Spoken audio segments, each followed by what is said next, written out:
So this that I'm pouring in is what we do in Early Bird. And then this was yesterday, and I know some of you were here. Yesterday, Coach Eastman spoke to our team. You guys will hear Coach Eastman speak later. So you can kind of see, as I'm pouring things in, how the chemical component's changing, right? And so to me, I think, to some degree, what are you pouring into your Ahmad if you coach at that school?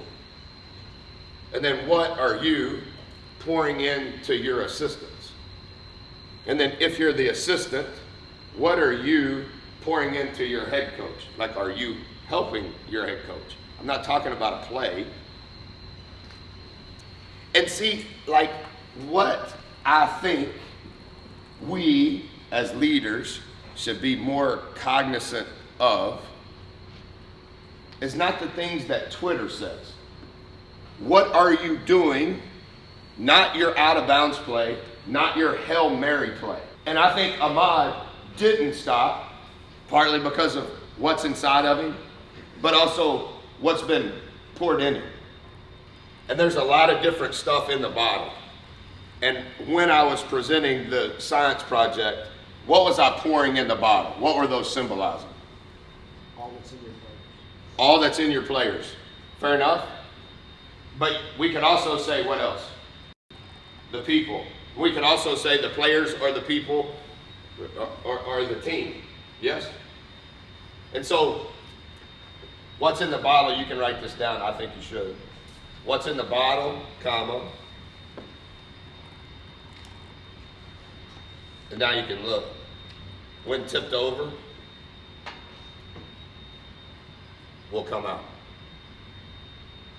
You guys know that what's going in that bottle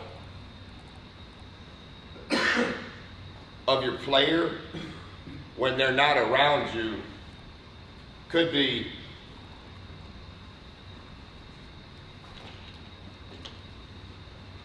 this. You guys know that, right? That's what we're fighting against the most, in my opinion. And so now, right? Now here's practice. Now here's film session. And now what was poured in by somebody else, when it's tipped over, now it's in the original concoction. Maybe it's good, maybe it's poisonous, but now it's impacting everybody, right? And so I think that you have to be aware that it's not just what you're pouring into them, it's what your staff is pouring into them. It's not just what you're pouring into them, it's what their parents are pouring into them. So now I think if you were to have seen the back of my calendar, I'm going to talk to every single parent associated with every single player on our team, and I'm going to talk to their people at the same rate that I talk to all of these other people. Your responsibility is not your title. You are a nutritionist. You are a nutritionist. And now just listen to me because I'm kind of getting to the meat of what I want to talk about. If coach is a nutritionist, he's a nutritionist for who? His players. Okay, nobody else can say players. He's a nutritionist for his players. Who else is he a nutritionist for? Family. His family.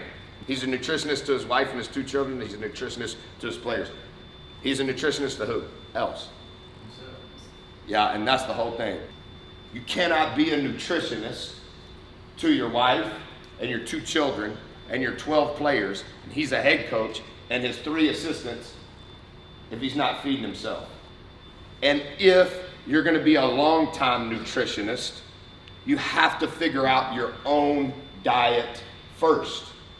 Because if you don't have your diet right, then you are filling your wife's bottle, your children's bottle, your player's bottle, your staff's bottle with the wrong diet.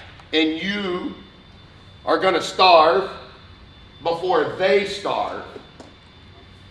And that, in what you're filling yourself and what you're feeding yourself, has nothing to do with the job that you have. It has nothing to do with your talent as a coach. But you can't be a nutritionist if you're not taking care of yourself. And so what are your habits? What are your daily disciplines on what you're feeding yourself? You can write this down. I have to help myself in order to help others.